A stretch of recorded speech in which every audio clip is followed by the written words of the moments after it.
कौन है हमारे सेलिब्रिटीज? ये क्रिकेटर्स जो हमें जुआरी बनाने पर तुले हैं या फिर ये एक्टर्स जो हमें नशेड़ी बनाने पर तुले हैं? आगे बढ़ने से पहले आपको ये बता दें कि ये वीडियो किसी के खिलाफ हेट पहुंचाने के लिए नहीं बनाया गया है और न ही ये रोस्टिंग वीडियो है, बल्कि ये एक एजुकेशनल वीडियो है जिसका मकसद केवल और केवल अवेयरनेस फैलाना है। शुरू करते हैं अक्षय कुमार से। अक्षय कुमार उन सेलिब्रिटीज में से एक हैं जिनका मानना है कि सेलिब्रिटी को धूम्रपान वाले ऐड नहीं करने चाहिए। इनफैक्ट अक्षय कुमार ने तो यहां तक कहा है कि लोगों को यह पता होना चाहिए कि वो किस तरह के सेलिब्रिटीज को फॉलो करते हैं। ऐसा है कि जनाब ऑडियंस को भी पता होना चाहिए किसको फॉलो करना चाहिए, किसको नहीं करना चाहिए, एंड जो गलत है सो गलत है। मुझे कई ऑफर्स आते हैं, मैं आपको बताऊं, मुझे कई बड़े बड़े गुटखा कंपनी के ऑफर्स आते हैं कि करो, और अनगिनत सुनने वाले अमाउंट देने को तैयार होते हैं, लेकिन बात उसकी नहीं है। स्वस्थ भारत, तो उसके लिए मैं ये काम नहीं करूंगा। वैसे तो बहुत बड़े बड़े सेलिब्रिटीज इस तरह के ऐड करते हैं, लेकिन जब बात अक्षय कुमार की आती है तब यहां पर चर्चा करना जरूरी बन जाता है। वैसे अक्षय कुमार पहले स्मोकिंग वाले ऐड करते थे, लेकिन बीच में एंटी स्मोकिंग वाले ऐड किए और काफी अवेयरनेस भी फैलाई थी और बहुत बड़े बड़े सोशल इशू पर मूवी भी बनाई थी। इनफैक्ट अक्षय कुमार तो स्वच्छ भारत अभियान से भी जुड़े हैं। लेकिन जब से अक्षय कुमार का ये ऐड देखा है उसके बाद तो अक्षय कुमार तो क्या पूरे सेलिब्रिटी पर से विश्वास उठ गया। लेकिन ये ऐड तो इलायची का है। कहने को ये ऐड इलायची का है, लेकिन इसके पीछे बहुत बड़ी घटिया मार्केटिंग रणनीति होती है।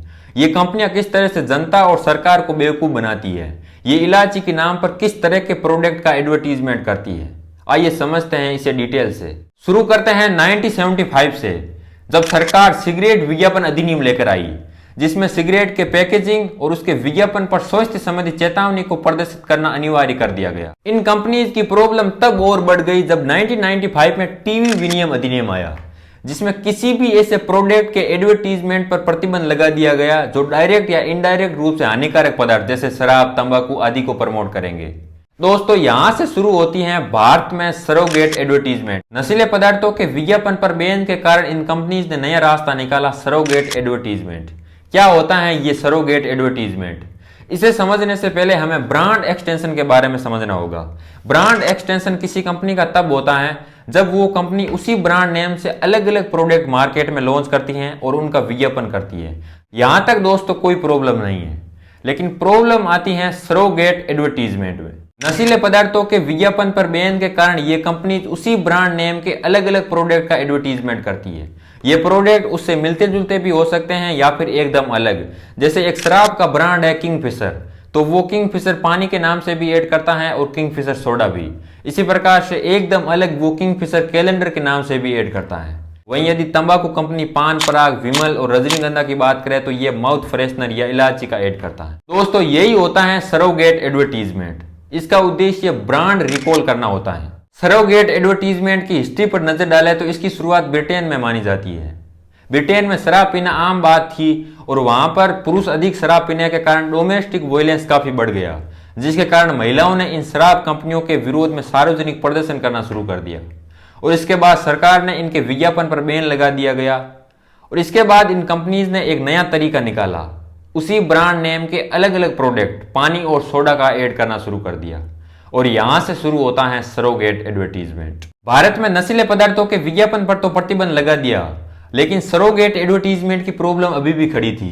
2008 में सरकार ने प्रिंट, इलेक्ट्रॉनिक और अन्य मीडियाओं में सरोगेट एडवर्टीजमेंट को पूर्ण रूप से प्रतिबंधित कर दिया, लेकिन 2009 में इसमें एक संशोधित किया गया था जिसमें यह कहा गया था कि सेम ब्रांड नेम और लोगो का यूज कर सकते हैं। मतलब कि इन कंपनियों के लिए सरोगेट एडवर्टीजमेंट करना कितना आसान है। 2021 में ASCI जो विज्ञापन को कंट्रोल करती है, उसने नए रूल और रेगुलेशन बनाए जिससे यह पता लगाए जा सकते हैं कि विज्ञापन ब्रांड एक्सटेंशन का है या फिर सरोगेट का।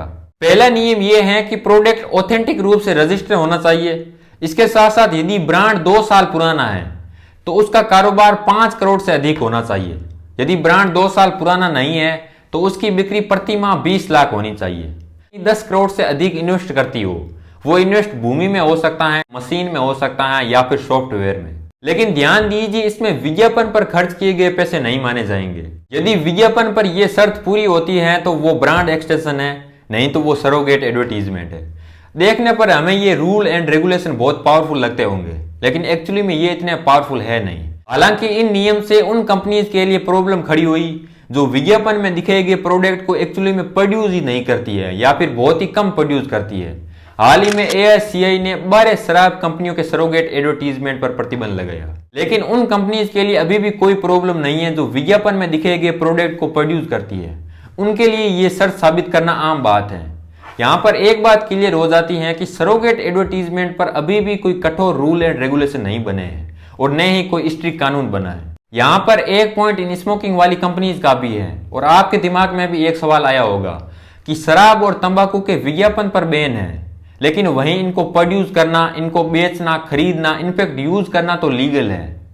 जितना ज्यादा इंपॉर्टेंट टॉपिक यहाँ पर सरोगेट एडवर्टीजमेंट है, उतना ही ज्यादा इंपॉर्टेंट ये टॉपिक भी है। हमें इस टॉपिक को भी डीपली समझना होगा।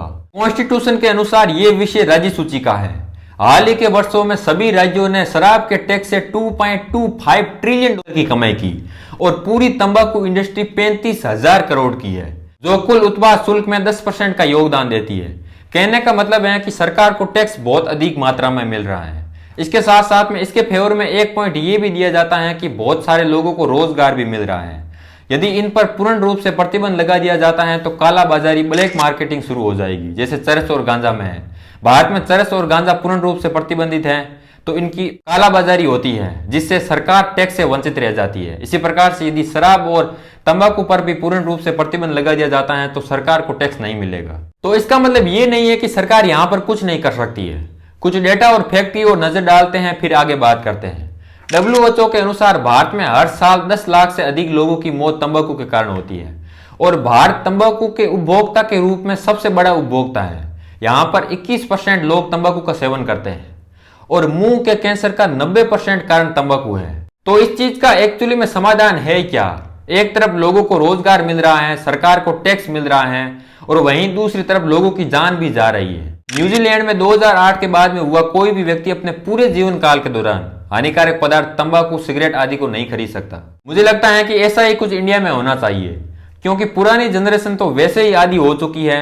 यदि हम बैन भी लगा देंगे तो वो कुछ तो कुछ जुगाड़ कर ही लेगी, लेकिन हम नई जनरेशन को इस चीज से अलग रख सकते हैं। इंडिया में जहां यूथ नशे की ओर जा रही है, वहां पर रोल आता है सेलिब्रिटीज का। एक रिसर्च के अनुसार पाया गया है कि सरोगेट एड करने वाले सेलिब्रिटीज का प्रभाव 66% लोगों पर पड़ा।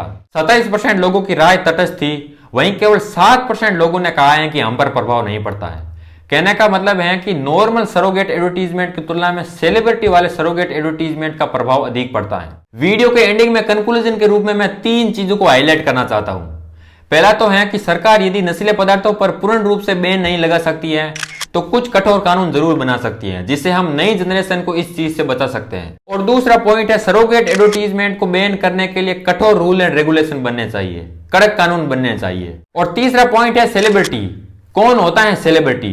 सेलिब्रिटी वो व्यक्ति होता है जिसको लोग फॉलो करते हैं, उसको अपना हीरो मानते हैं, आइडल मानते हैं और उसके जैसा बनना चाहते हैं। जिस सेलिब्रिटी को जितने अधिक लोग देखेंगे वो उतना ही बड़ा सेलिब्रिटी होगा। यदि जनता इन्हें इतनी मानती है, इतना प्यार करती है, इतना चाहती है, तो इन सेलिब्रिटी की भी तो रिस्पॉन्सिबिलिटी होनी चाहिए कि वो जनता को किस तरह की चीजें परोस रहे हैं। यहाँ पर हमें जनता को भी एक चीज सोचनी पड़ेगी कि हमारे सेलिब्रिटी कैसा होना चाहिए।